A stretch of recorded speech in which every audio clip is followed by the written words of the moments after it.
Today, you can get into movies, you can get into design, fashion design interior. 50 years ago, where all this talk was? You either became a doctor, teacher, engineer, teacher, collector. என்ன படிச்சிருக்கீங்க MBBS படிச்சிருக்கீங்க அடுத்தது என்ன specialise பண்ண போறீங்கன்னு தான் அடுத்த கேள்வியே வருது but 45 years ago it was not the case.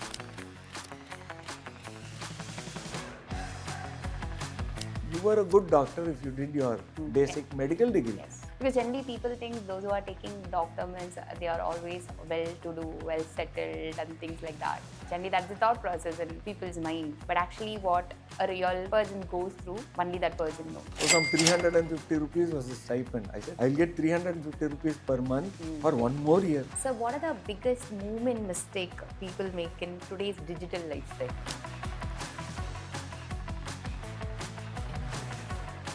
Looking down at the phone, the poem by Robert Frost, The woods are dark and deep sort of thing, where there were two roads which diverged. Or else, no Trisha, then Nayantara. That's it. Whatever. So Yeah. the point is, you can lose something, you can get it back. For the today's generation, that is Gen Z, Alpha, I don't know what are the names they have given. What is the one message you want to give it to them? Because their thought process is completely, they want everything fast, quick, and things like that. They shouldn't lose their touch with humanity. Welcome to Movement with Dr. Sandhya Ravi podcast. And in today's episode, we meet a man whose life itself is a symphony of movement. So, a healer, a reformer, a ergonomist, and a musician. Dr. S. Sunder sir, whose journey shows us that movement can heal bodies, awaken souls, and inspire communities. From the world of rehabilitation medicine to the rhythm of Carnatic music, a story reminds us that healing is not a job, it is an art. Let's begin the healing symphony, the life and movement of Dr. Sunder sir. Welcome you, sir. Thank you very much. So your journey has always inspired many of us in the medical field because you have shown that healing doesn't stop at the clinic, it extends into music, movement and the soul. So I have a question. Before we dive into your many contributions, I'd like to start at the beginning with the person began the professional. So how this all started? So your start of the journey. See, there was no introduction to rehabilitation during the medical curriculum. Our MBBS consisted of postings in various departments, but there was no posting in rehab because that awareness was hardly there. It's even less now. Imagine how it was 45 years ago. So, my interest was kindled when in the Department of Neurology. Okay. So, first thing I saw was we have case discussion. So, our assistant professor, he was a great neurologist. Yeah. He said, enna nalla case irukku. So, the PG would say, ஒரு stroke irukku sir, or ஒரு Parkinson's irukku sir. Okay. No, I felt one that you have reduced a person to a case. Yeah. So, that was something that struck me at that stage. The second thing then we used to discuss for pretty long time. The neurology discussions can go on and on. Yes. 2.5 hours சாப்பாடு இல்லாம we used to discuss. Yes. And all these findings, everything great, wonderful. Clinical neurology was interesting. But at the end of it, the treatment contained something like physiotherapy. Okay. One line, apart from maybe some vitamins and neurovitamins and so on, some other drugs, it used to say physiotherapy. Okay. So I asked the department head, sir, you're saying physiotherapy. What is this physiotherapy? It seems to be there in almost all case sheets. Okay. And then he said, yes, there's a department here. We have a physiotherapist who's doing the... Okay. So I said, well, seems to be important because almost all case sheets contain that. So don't you think we should know about it? Yes. Then he said, yes, you can go and ask what is being done. Fine. So that is how the interest came, and I realized, of course, much later that rehabilitation is actually a philosophy, not confined to physical medicine or physiotherapy or social work. Okay. Or thought. It's a philosophy. Yeah. Once a person is you rescue him from near death or something. You bring him to, after mortality, you look at morbidity. What is the quality of life Yes. that he is facing? So that made me look after. I came out, I did some senior house surgery. Then I went back to doing my post-graduation in physical medicine and rehabilitation. Because that was a spark which you asked about. Yeah. But there is something interesting. Initially, you got post-graduation in something else, then you switched over. You remember that? Yes, I remember that story. Actually, I was at a stage where, seats were very less. Okay. Postgraduate seats. And that was also a period when, gradually people were moving towards postgraduate. Today, almost every medical doctor becomes a postgraduate. Okay. என்ன படிச்சிருக்கீங்க MBBS படிச்சிருக்கீங்க அடுத்தது என்ன specialise பண்ண போறீங்கன்னு தான் அடுத்த கேள்வியே வருது but 45 years ago it was not the case. You were a good doctor if you did your basic medical degree. So but at one stage I felt that I need to qualify further. So when I did the exam, the results came. I did very well. But what I got was what I asked for. And that was my second choice, and that was MD Pharmacology. So I joined that. In my own alma mater in Stanley Medical College, I joined. Then I managed 3 months, I think. I say managed because there were no clinicals. We were doing frog experiments and that sort of a thing. So I was quite disillusioned because disillusioned not because of department, but I became a doctor so that I can see patients. So I was really contemplating what to do.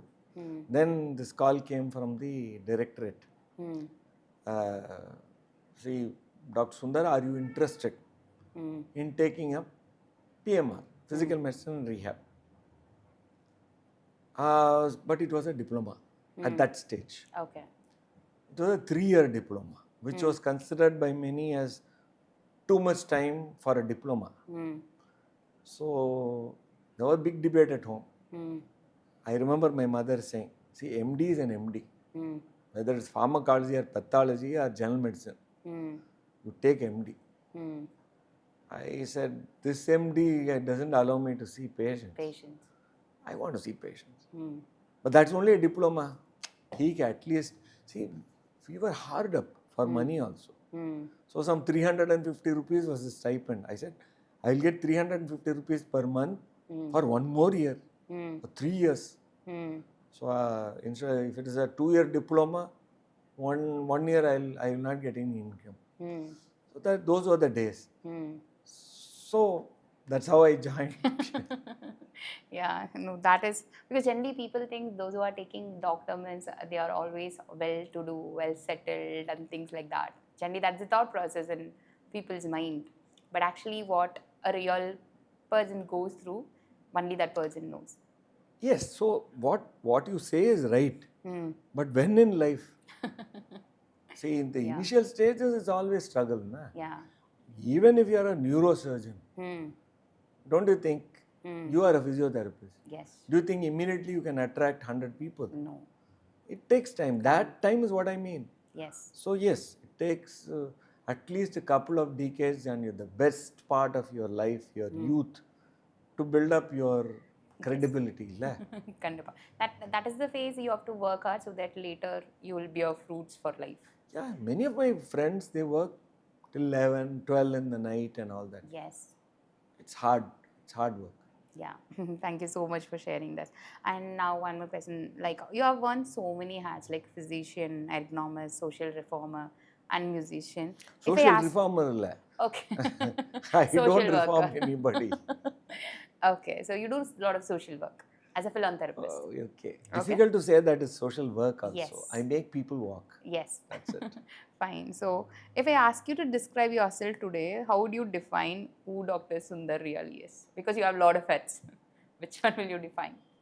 Difficult question to answer. Yes. Because today I am being Yeah. interviewed, so I Yeah. am hopefully a celebrity. Yes. Exactly, you're a celebrity. Yeah. So the moment I step out, I'm an ordinary person. Yes. I'll go to some hotel, have dinner, and nobody will recognize me. Yes. Then I go back to my office or clinic, and immediately I'm recognized as a person who. So I think we don different roles. You Yes. know that at Yes. your home, Yes. even if you are, such a Tata. recognized and well accomplished physiotherapist, you are still a daughter. Yes. You're still a daughter-in-law or a mother or a wife. So, in different roles, you have to excel yourself. This is what I think. Yes. So, in that particular role, you identify yourself while you are in that role. I think that is what is important. Give yourself 100% to that role while you are in that role. That was a good answer. So that's such a beautiful reflection. It's fascinating how your early influences shaped your journey. It sounds like compassion has been a consistent rhythm throughout their life. That is what now I understand, because there are a lot of stories I've heard from you. Like just one story which stuck to me, like when you were sharing during one of the session when I've attended, like you were saying that there was one man who came for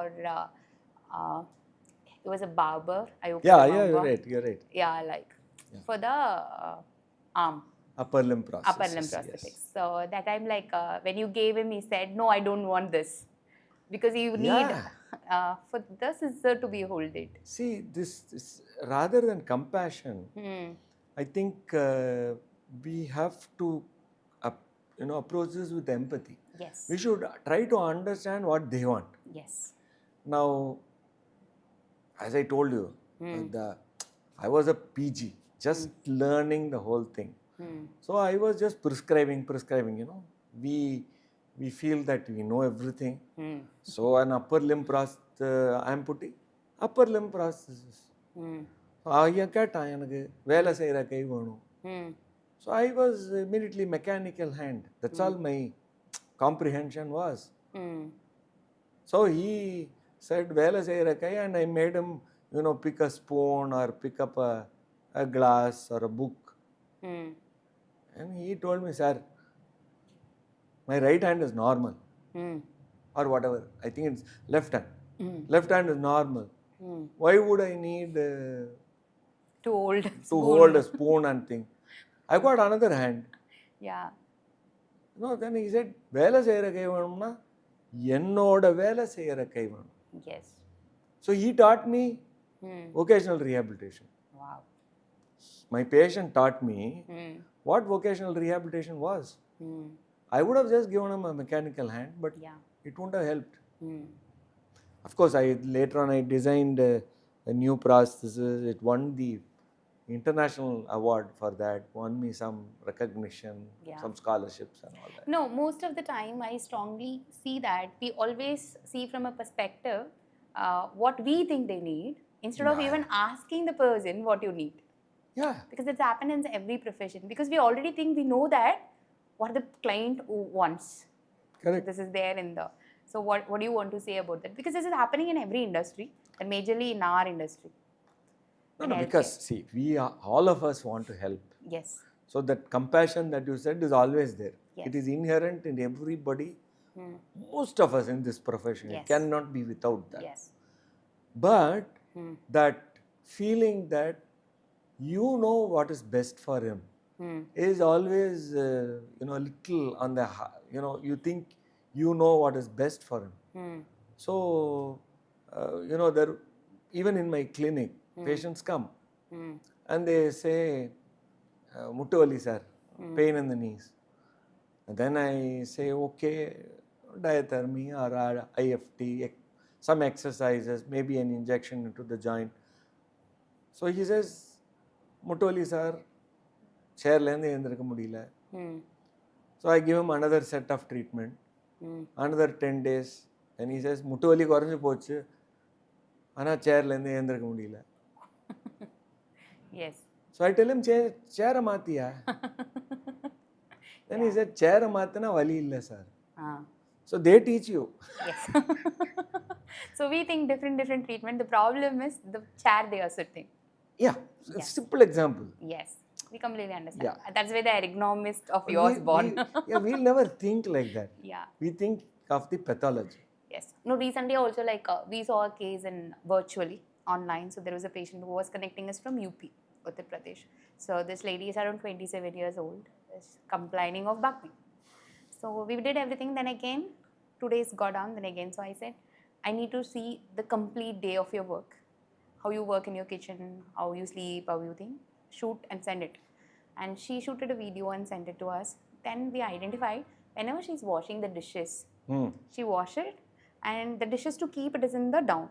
So she twists and Bends for and each keeps and it. every. So like there are around 50 or 60 vessels. For every vessel she'll wash, turn, keep, turn, bend, keep. Then I said like this much of twisting and bending. I said it will really create a lot of stress. Then we said keep that above next to the sink and wash it and put it in the plates. Yes. It's so easy.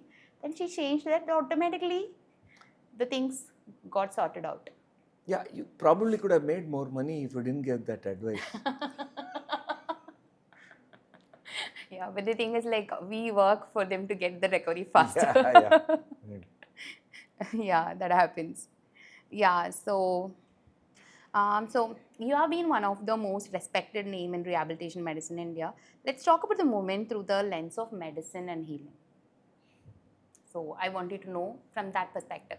So the perspective from the physio is different, or like perspective of PMR and the physio are same, or how do you look at it? See, there has to be a hand holding from the curative medicine to quality of life. Somebody has to hand hold right through. And my feeling is that this can only be done by proper team approach. Because some of them might need an appliance, a caliper. They are dependent on the orthotist. Orthotist may not know everything about the pathology or pathogenesis, but he is the person I have to depend on to give me an appliance. Or let us say the person cannot speak. There is some dysarthria or dysphasia, something. I'm still dependent. So the one part of me is dependent on the professional who's treating. The other part is looking at the pathology, the pathogenesis, the prognosis of the condition, and so many other things like the architectural barriers. I just mentioned knee pain because you're sitting in a chair. So I want my message to anybody, whether they are whichever qualification they are in, to look at the patient holistically. It is not just treat the condition alone. A stroke is not paralysis or weakness of one side of the body. Yes. We have to go beyond that. Sure, there is like a lot of their emotional trauma, like social Emotional trauma, everything. dysphasia, Yes. dysphagia, A lot of things have to be taken. ADL dependence. So it starts with even, shifting the skills. If it is a dominant hand, so at one stage in the acute care, in the intensive care, the patient is a patient. He is a right-sided hemiplegia. Yes. He's a patient. But when he comes out, he is Mr. Munusamy, who cannot use his right hand. So from whether he is right hand dominant length, we have to start working. If he is right hand dominant, the disability is more. The handicap is even more. So understanding the person, and if that person is also as a breadwinner of the family, that's a different angle to look at. How old is he? Yes, the age. Is he married? Does he have children to take care of him? Is he too old? Is he too young? So each person is different. They are not just a stroke. Yes, I completely understand that. So that's powerful. It must have taken tremendous vision to build something from the scratch, because I've known your journey. So you always said movement is the language of recovery. Could you expand on that idea? Because we focus more on movement of a person, because we help them to walk, sit, do their day-to-day activities. Just now we were talking about. So according to your thought process, movement idea. What is idea as a movement? Movement is life. Yeah. Somebody, when I was traveling in Canada, somebody asked me, Sundar, you're doing a lot of social service. This made me think. I said, no, I don't think I'm doing. Of course, I made 40,000 people walk, or hopefully they are walking. But the point is, I am not giving an appliance. I am not giving charity. I am making him fulfill a fundamental right Yes. for mobility. So mobility is life. If you just, I ask you to lie down in your bed and not move, you will get your food and toileting, all needs will be satisfied in bed. How long will you live? You are a healthy person. Yes. I'm not talking of you with any disability. Yeah. You are a healthy person, but I tell you, don't move. Okay. Just lie down in bed. Maybe at present I'm exhausted. Maybe 2 to 3 days I'll be happy sleeping. Not more than that. You will not last. Yeah. More than that can't. Correct. That is mentally. Yeah. Physically, slowly other things come. Like Yes. osteoporosis or deep vein thrombosis or constipation, depression. Yeah, thank you so much for saying that. Nowadays, like we also receive a lot of patients. As soon they go to doctor, the first advice, knee pain, rest for a week, rest for 10 days.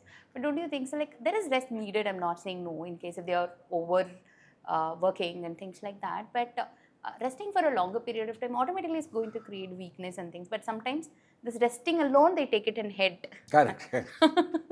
And they continue with that process. Because sometimes when we get patients, automatically they say like, ma'am, doctor has to rest. Communication is not what is said. Yes. Communication is what is understood. They would have said, rest for 2 weeks and come back to me. They'll forget the latter half. They'll rest, that's all. 2 weeks, come back to me, they'll forget. So I don't know. It all depends on the condition also. Correct. No, this one I really loved it when you said it is not what is said, it is how it's understood. That always happens. Because sometimes when we say like people are more interested in servicing their car regularly, but they don't do something for their body in terms of they take it for granted, no? Yes. And they have not paid for their body. Yes, they are paying for their car. It's free. Your body has come with you free of cost. Yes. That is very, nowadays like there is no, they don't even say thank you for whatever they've got it for free. Example, only suddenly they have glaucoma in their eyes, they suddenly remember about their eyes. You take it for granted. They don't even care about it. Yeah. Thank you so much, sir. And I'd love to hear more about your ergonomics. How did your journey move from hospital wards to corporate working space? How did that journey start? See, I told you I started off without much of an idea about practice. And I always everybody wants a regular source of income. So, again, there's a story if you have the time. All time for you. I am a musician. Yes. So, I was probably a better musician then. I was very young and good singer. So, there was a group called Enfield Group, which was Enfield means you're talking about Royal Enfield? The Royal Enfield. It was with a different group then. Okay. They promoted music. As part of that promotion, they wanted to give scholarships to musicians. So my music teacher told me, listen, you are almost a professional musician. Yeah, there was a period in around 1987, 88. I almost became... I was not born at that time. Yeah, I almost became a professional musician. Yeah. Well, I was getting concerts, but it was not a regular stream of income. Yes. So my music master said, you go and approach this group. They may give you a scholarship. That's what they have advertised. So I went and I was told very clearly, the administrative officer told me, Dr. Sundar, you meet all the requirements for the scholarship as a musician. But you're a doctor. But I cannot give you this.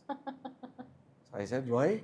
Uh, I'm sorry, but you're a doctor. You're a qualified doctor. At any time, you will jump from music to medicine when you get a chance. hmm. So that was not a very happy day for me. So I came back home. Hmm. But in about 8 months, Hmm. there was a vacancy in the Enfield group for a medical doctor. Hmm. You know, the factory medical officer. Yeah. This was 1986, Hmm. 2 years after I completed. Okay. Then they told me, okay, now you are employing as a doctor. Hmm. We are not giving a scholarship. Hmm. So I joined. I think that is a better option than a scholarship. Yeah, I felt I was earning the money also. Yeah. So And you can see the patients also the way you love it. that was there. Yeah. They were all workers. Yes. So with various complaints. Hmm. And one thing led to the other. At one stage, I was doing freelancing for about 12 industries. Hmm. So my industry experience, Hmm. handling workers, looking at the workspace and all those things was somewhere at the back of my mind. Hmm. Then I got qualified or simultaneously got qualified in PMR. Hmm. And I saw a lot of patients. And a sort of backward integration with I was one of the presidents of the occupational health Okay. of the state. I won many awards in occupational health. Health. So occupational health, that probably you don't know. Yes, I was not aware. This was a new Yeah, thing. I delivered national orations in occupational health. Hmm. But always related to PMR. Hmm. Either in ergonomics Hmm. or rehabilitation of people with disability, that sort of a thing. Hmm. So my contacts with the industry, Hmm. other occupational health physicians, Hmm. they helped me to develop an interest in ergonomics, Ergonomics. which was part of my training in PMR. PMR. Wow, that's a great one. So, what are the biggest movement mistake people make in today's digital lifestyle? Looking down at the phone, Yes. and even worse, Hmm. keeping the phone on the shoulder while driving and talking on the phone while still keeping the phone on the shoulder. Shoulder. Lateral flexion of the head and neck. Okay, and also like working from home in the bed. Yeah, all sorts of postures. Yeah, They sit on the bed, they lie down on the bed, that also prone. they lie prone on the bed, Hmm. they lie prone on the bed, keep the laptop on the floor. So, Your profession is going to do very well. yes, that I completely agree to that also. So, like beyond your medical brilliance, you have built a movement that restored dignity. That's what we talk about, the Freedom Trust. Yes. So, like, I wanted to share about the Freedom Trust. Freedom Trust, the idea started again. I told you I was a PG in Yes. Government Institute of Rehabilitation Medicine. Hmm. So this is a story I tell everywhere, Hmm. that we were called to do a camp. In Kodaikanal. Later on only you know. Yeah. So we didn't volunteer. Okay. Who wants to go for a camp? It was in Kodaikanal, if I'm not. It was in Kodaikanal, then immediately everybody volunteered. Fine. So we thought we'll have a nice time. Hmm. But when we went there only we realized hundreds of children, needing our help and support. Hmm. Then only I realized, okay, what we are seeing in the city, in the hospitals, where people come to you, that's a totally different thing. But rehab, we have to go to them. Hmm. Because they cannot come to us. Yes. A person with paraplegia, Hmm. a stroke, Hmm. head injury, Hmm. cerebral palsy. How will they come Hmm. to a rehab professional? The rehab professional will have to go to them. Hmm. But you see, I was also looking at least a camp approach. Hmm. So that's why I started the Freedom Trust. Hmm. In the camp approach, we restore some mobility. Hmm. Can't be the ideal situation. Hmm. If the person needs a caliper, Hmm. a paraplegic needs a KFO to stand and walk with crutches, we give that. Polio is still not eradicated. In the sense, the disease is eradicated. Polio is still there. You got so many. You just go out of your comfort zone. If you go, you will find hundreds of people with poliomyelitis, with the deformities and all that. They may walk, they may not walk. At least you can give them a tricycle or a wheelchair. We are giving them mobility, as I said. Then of course there is the case of Walk India, a nice project called Walk India, where we give artificial limbs to the amputees. So the spark came only, but I didn't act on it immediately. It took another 10-15 years to start the test. I also believe in that charity begins at home. So I had to first build my practice, get some stability in family before I could go into charity. Go and do charity first. Correct. So stabilize yourself. See that that your income flow, your goodwill, your name among your patients, all those things are stabilized. Then you do whatever charity you can do. But the thing is, what I faced, I must be very frank here. I've given my entire effort, travel, time and skill free of cost. But it's always the community who has supported me through donations. In the last 5 years, I have never asked for money. It just pours in. There are a lot of good hearts who will support you if they see you doing good. Good. Yeah. So, and also I remember it started with first one person where it didn't pay, so you said you could help someone. I hope you said that story to me. Your relative or someone. Your first. Oh, that's how it started. Yes. Yeah, it took about 15 years after into my practice. My uncle. He came to me. He used to come to me regularly for treatment.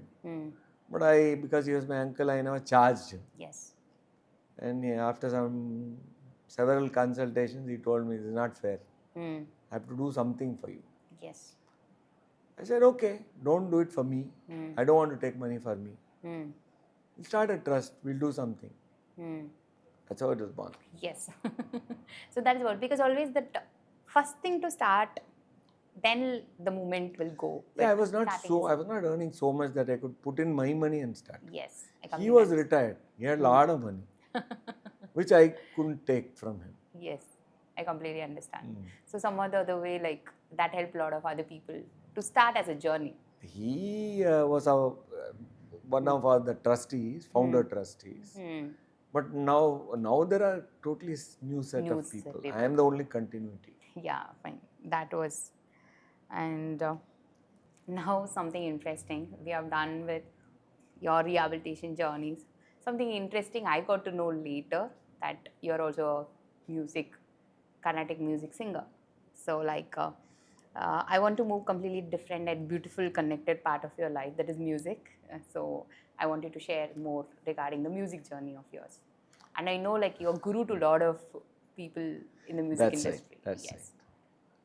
That is also I must have been talented, obviously. So then my mother was the first one to spot that talent. So she started some early lessons, nurtured it.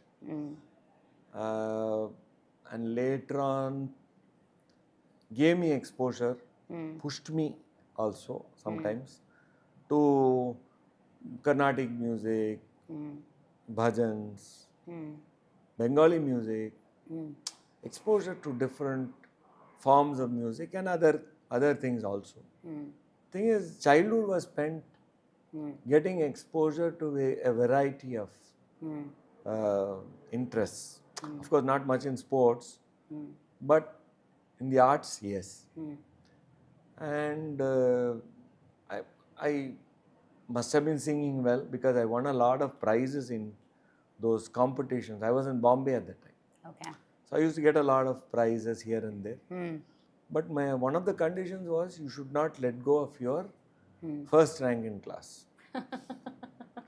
So I remember we used to have 4 semester exams every Okay. year, and those days we were ranked also. Hmm. It was an old system. Hmm. So I remember only once in 2nd standard, Hmm. once in 8th standard, Hmm. that I came 2nd rank. And I was so miserable. Hmm. At home. How you I cried, and I was a kid. So now I realize it doesn't really matter. But coming first was like a given. Hmm. So that should not get interfere with your music. Music.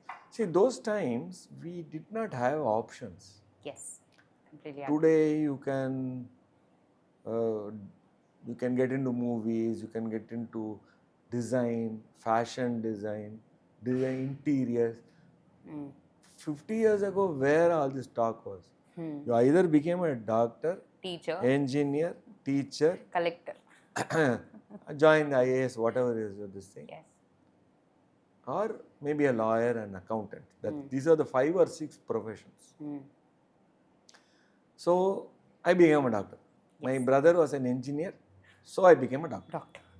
But So there is one engineer, one but the only doctor. difference was I pursued my Hmm. hobby Hmm. into a passion, Hmm. and from a passion into a profession. Hmm. There is nothing in music that I have not done. Hmm. I've written books on music. Hmm. I've created awareness programs on music. Hmm. I have given several lecture demonstrations on music. Yeah, and also like I got to know like you performed in UK as well, some Almost all countries. foreign countries where I have gone, Yeah. I used to go. In UK, I performed in Glasgow, Yes. and very unique because there a church was taken over by some people locally Hmm. and converted into a temple. And I sat at the altar and sang. It was a temple, basically. Yes, that was amazing. And so you're one of the rare individual who have excelled in both medicine and Carnatic music, because mostly like as an hobby people will continue, but not as a profession. But you are doing both as a profession. It is a profession. Yes, I'm that's paid, what I'm saying. No, Yeah. I'm a Kalai Mamani. Yes. How do these two worlds complement each other for you? One is a relaxation from the other, no? I can never imagine a world where I am only a musician. Yeah. I'll go mad. You can't imagine a world as 1D or as a Doctor doctor also. Yes. also. See, the point is, there are days when actually I see patients till 5 o'clock And or then you go for 5:30, concert. change my clothes and go in a different avatar to the Sabha, or vice versa also. Yes. It's a morning concert, I finish that, come for my evening practice. Fine. You understand? Yes, sir. So it's one is a change from the other. That I have been able to excel in it is probably my persistence, my talent, but also some blessings. Yeah. Okay. So, and very important things. This is very close to my heart. This is not in this because we got to know. Like I got so excited. Like I knew you for quite a long time, but suddenly there was a day I got so excited and said, "So you're the one who written that book." I hope you remember. That was a conversation started between us. Correct. Yeah. So like that was like you were like, yes, you felt like what is the big deal in it? You were not much, because for me author is like, because I'm a big fan of Harry Potter. For me, like author is, as you said, celebrity. Yeah. So like, how was your journey? You are the first one Indian author to write a book, Yes. textbook on rehabilitation. See what. That is one thing I would like to tell you. Everything starts small. So if it was my uncle who wanted to help me by giving me money, which I converted into a trust. If it was a phone call from The director. somebody to say that, okay, you take up this new profession that nobody knows about. It's a new specialty, nobody knows about it. You want to take it, take it. Or in this case, For example, this we were talking about the book, na? Book, yeah, textbook of rehabilitation. See, 1995, Hmm. I was just settling into practice. Hmm. Lot of physiotherapy colleges opened. Hmm. One of them called me. They wanted me to be their director and all that. Hmm. I said, don't give me an administrative post. Hmm. I will teach what I am good at. So I joined that hospital come college. Now it is no longer there. Santosh Maharaja College of Physiotherapy. Hmm. So I taught there for about 3 or 4 years. Hmm. By the second year, I used to give them some lecture notes. Hmm. I used to dictate, or I used to give them some cyclostyle. My students came to me and said, sir, there is no textbook for rehabilitation. Hmm. I said, there are books. Howard Rusk is there. Cruson is there. Nothing we can understand. Delisa is there. Go and read it. Sir, rehabilitation is just one subject in our final semester. This book is 3,000, 2,000 pages. How can we go and read it? And anyway, there are a lot of medical terminology, jargon we cannot understand. So what I did, my first textbook actually was cyclostyle. You know what cyclostyle? You wear your You lecture type note. it on this thing, and then Roneo. That is you cyclostyle and Okay. pinned with a Okay, stapler. stapler. Hmm. I just gave it to my student. I think charged 10 rupees or 20 rupees at that time. Hmm. Then I realized, okay, here's an opportunity. Hmm. So there was a conference Hmm. in Kalaivanararangam, Hmm. where there was a national conference of occupational therapy, where all our students were. Hmm. So then at my own expense, Hmm. I printed the first ever textbook. I called it lecture notes in rehab, not textbook. Yes. And How many books you have printed at that time? I printed 1,000. Hmm. And on that day, I think only 200 or something got sold. Yeah. But first time 200 sales is really a good deal. Yeah, that's how these JP publishers, they had a stall. Okay. And they had paid money for that stall. They were not selling anything. The manager came up to me and said, Doc, what is this textbook? Everybody is buying. I said, something I wrote is a lecture notes.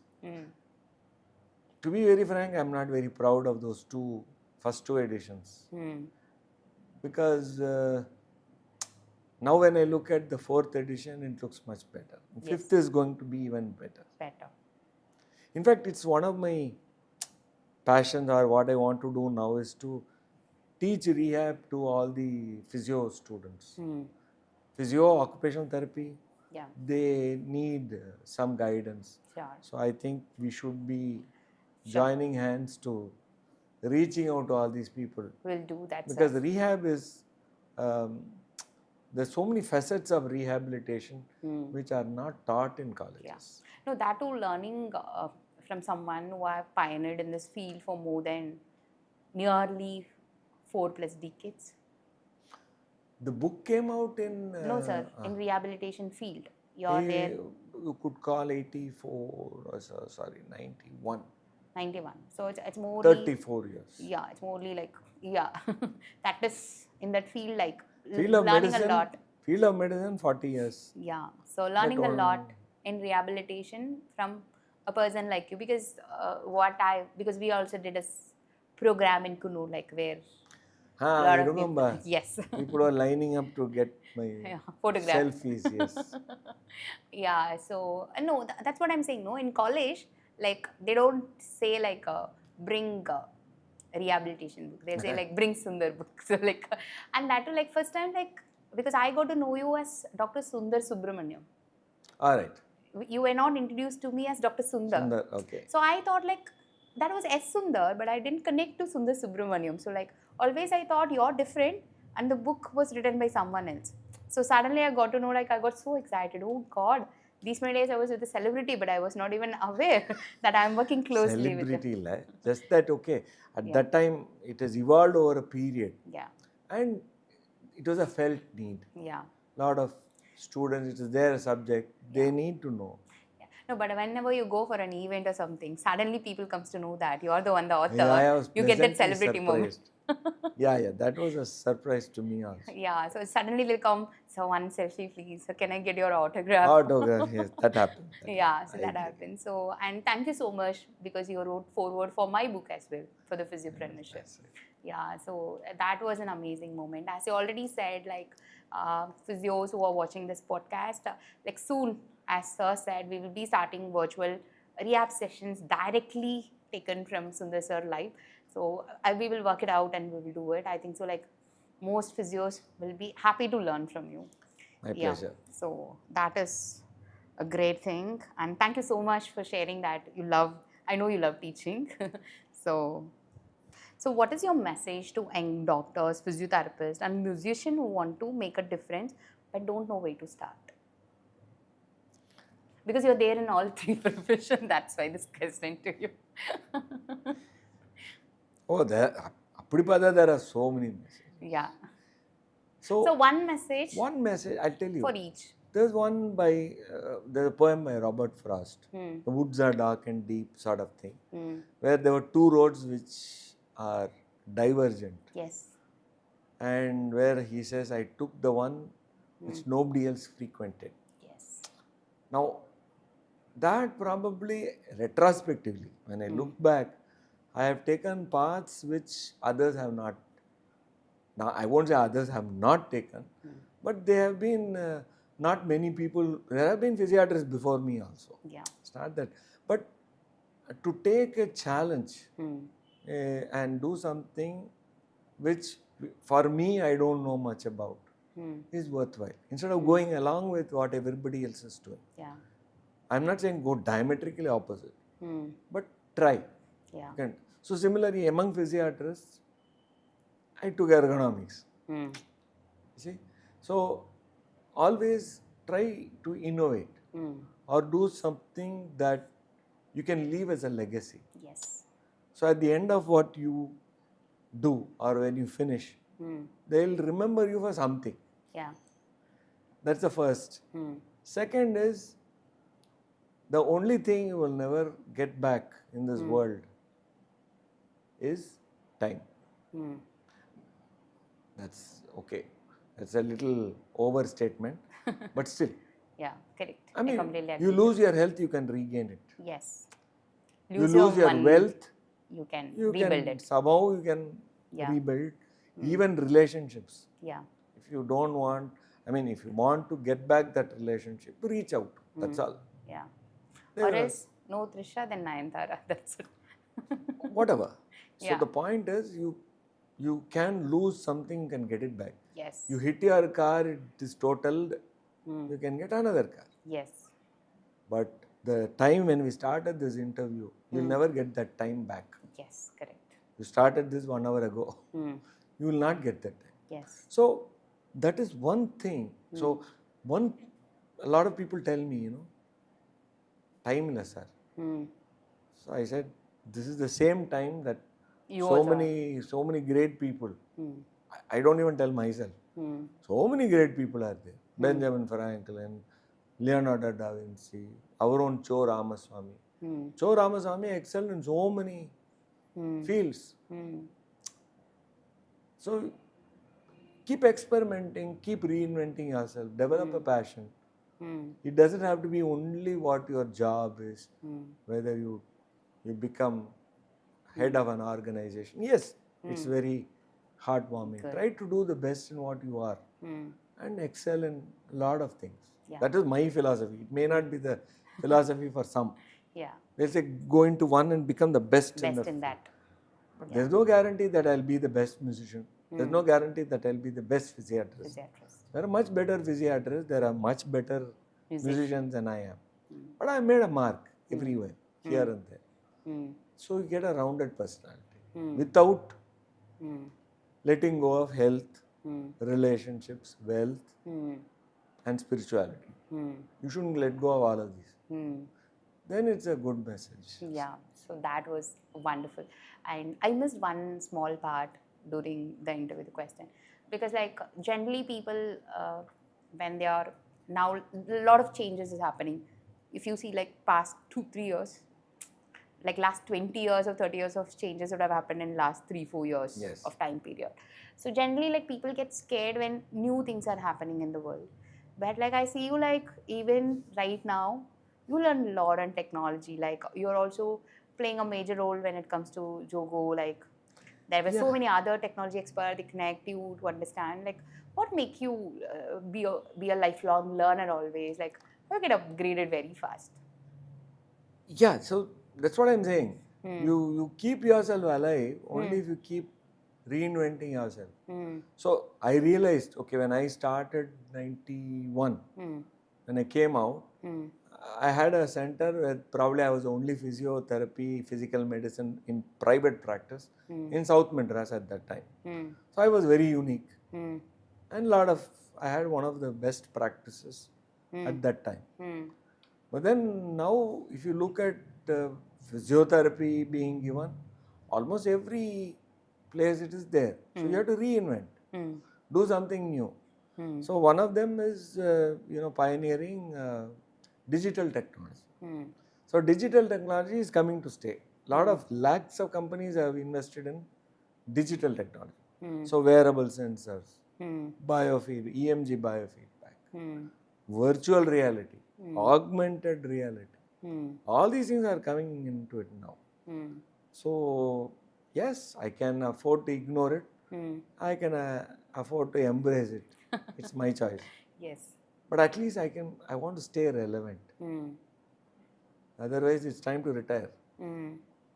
No, because I've seen, like, most of the time, still people want to stick in their comfort zone. It's very difficult for them to come out of that zone and explore things.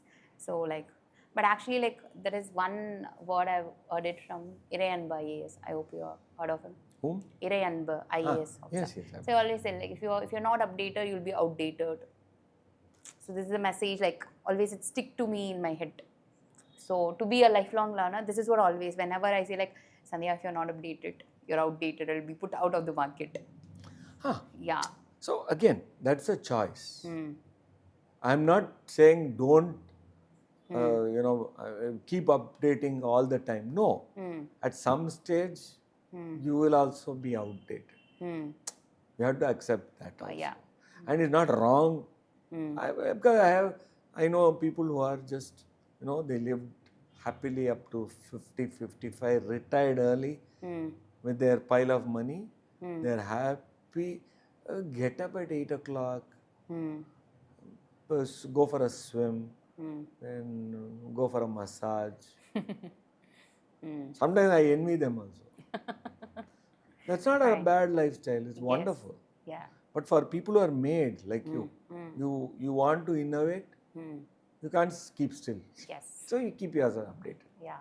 Because sometimes we know that our potential is much high, but when we play less than our potential, we don't feel happy about it. That is also one of the reasons where we like to get updated. Yes, but you have to keep grounded Yes. right through. That is also there. Yeah. There are people who depend on us. They want our relationships. All those things are needed. So yeah. So that was like, wherever you go, make sure. I hope. Yeah. So that is also very, very important. Like, never ever forget the roots. Correct. Yeah. So that is I think so. That will be a great take-home messages about nowadays. Because, and one quick question for the today's generation, that is Gen Z, Alpha. I don't know what are the names they have given. So, what is the one message you want to give it to them? Because their thought process is completely, they want everything fast, quick, and things like that. So, is there any messages to tell for the upcoming generation? They shouldn't lose their touch with humanity. Because if they keep on, thinking that relationships are through the phone or through the emails or their entertainments only through Instagram, then they will be only in electronic devices. Hmm. They'll lose touch with reality. Hmm. Let them just come out I love to travel, for example. Hmm. Let them travel. Let them see the world.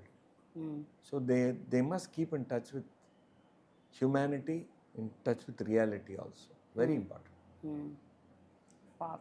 So thank you so much, sir. My So that pleasure. was really, really amazing because getting to learn from an experienced person like you, having different hats, it's not because people always, from our kid, because I'm also like always thinks I'm most distracted person in the world. I call myself because I love exploring all the things, but always I also get the message saying at my home, if you concentrate and focus on one thing, you can go good in that. But I feel it like you like exploring all these things. But thank you, I got a validation from you saying that it's okay to be jack of all trades, and if you can give best in few areas, there's nothing wrong in doing it. Explore. What do you Yeah, lose? nothing You to don't lose. want it? I don't want to sing from tomorrow. I can stop. Stop. Yeah. So that is wonderful. So when your choices are there to take, why not? It's my choice. I try it. Works, I continue. Doesn't? But keep grounded. Yes. You've got a family, you've got relationships, you've got responsibilities. Yeah. All those things are there. Yes. We cannot go away from that. Yeah. Yeah. Because sometimes we also be put in career or family or career. That is sometimes mostly as a culture wise, I've been put in our life also. If you're going to take this path, you're going to miss this path. But there is always choice of going together. There is nothing wrong having both. You have to be smart for that. Yes. You have to So work learned- smart. Yes. Yeah. So I also see you that like when you take a vacation to go and see your son, you take vacation with your family, when Yeah, you yeah, go on yeah. your solo trips. I'm going day after tomorrow to Madagascar. Yeah. I know you also have a diary where you would write all your travel stories also. Yeah, yeah. I'll call you and get to know all your travel stories separately. I have to read them first. Yeah, I'll be happy to read it, sir. Yeah, so whenever you go, you get a lot of new things when you go to New other countries. exposure. Yeah, so so that is what, because most of the time, no, people always think that work is their only life, because I'm seeing 24/7, they only think about their career. Sometimes they miss out their family time, they miss out their me time. So I always strongly believe work is part of your life, family is part of your life, everything is part of your life. So you have to put areas, everything. Some days more time there, sometimes more time here. It cannot be like 6 hours. Again, it depends on which stage of life you are in. Yes. I remember a conversation we had at breakfast. This must have been 40 years ago, 30 odd years ago. My father was alive. My brother was there. My sister-in-law was there. Their son was there. Each at different ages. And it was very interesting because my father, what is the topic was, what is the most important thing in your life now? Now, my brother's son said, my career. He was probably 17, 18, moving into college. College. My son was in school, said, studies. Maybe he said to impress me. Then my brother, he was retired, I think. He was retired. So he said, relationships. Because he was going into senior this thing. So he said that my father is with me, my mother is with me, my brother is with me. Relationships. I remember very vividly. And we all looked at his wife because he had retired. No? That is my sister-in-law. She said money.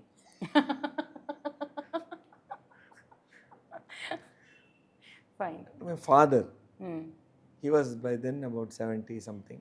Okay. He said health. Health. For each one, that priority was there. You know what I said? Time. Time. I don't have time. I value my time so much. Got it. I completely understand that. Okay then. Yeah. So I think so still you stick with that time. Yeah, I still don't have enough. I have time, but Yeah. not enough. I have too many things to do with that time. Yes. I give you the task too with more time. Yeah. So thank you so much, sir. It was Welcome. really a nice or like I can say like very heartful conversation that I had with you, because Thank you. I think so like people listening to this podcast, if they take one point and put it in their life, or if they resonate with, because we are not forcing anyone to do that way, but if that's going to change their life by implementing it, we'll be happy. I had Yeah. my own Yeah. role models. Yes. Yeah, I have my. So Yeah. they can also think Yes. differently. Yes. Yeah. Thank you So very one thing I loved about it when I asked, because summarizing a lot of discussion we have did about your medicine career, your rehab, and also your trust, the freedom trust part, the music, and a lot more we discussed. And I think the one thing which really touched my heart was when I asked you to give that one message. You spoke about that poem, and like there is the two road. Robert Frost. Yes, Robert Frost. When you said that, always there is two way to take. Someone takes the road where everyone takes. Someone try something who have never taken or few taken. So that is also one of the reason which made you different. And sometimes I also strongly believe in that. And I hope like There's one more poem by Robert Frost. yes. It says, "And miles to go before I sleep." That's the last line. Yeah. So that was an amazing thing. Thank you and very much. you always, every time I talk to you, I get Inspired. not only inspired, I feel like you're like a gold mine. I couldn't get enough of the gold, getting it out through your words. Thank you very much. Yeah, so I'll be happy. Anyhow, like through private conversation, I'm going to learn a lot from you. But for today, as it's only 1 hour, I know like you respect your time the most. So we can end the session today. And Sure. thank you so much. And I have a small token of gift. Because the first book, I this know. was the first book you forwarded. And already I've given this copy to you. I know. Yeah, and this book was very special because you know, like I'm doing a lot in terms of Yes. the tele-rehab space. So this is Telephysio-Alchemy. So we have written it for the patient aspect is also there, the complete part A of 5 chapters, and part B is completely for practitioners. So I wish you to read it and give me a review. So, and this is a small token of gift. Thank you very much. Yeah, yeah. Thank you so much, sir. Bye. Yeah, All the best. yeah.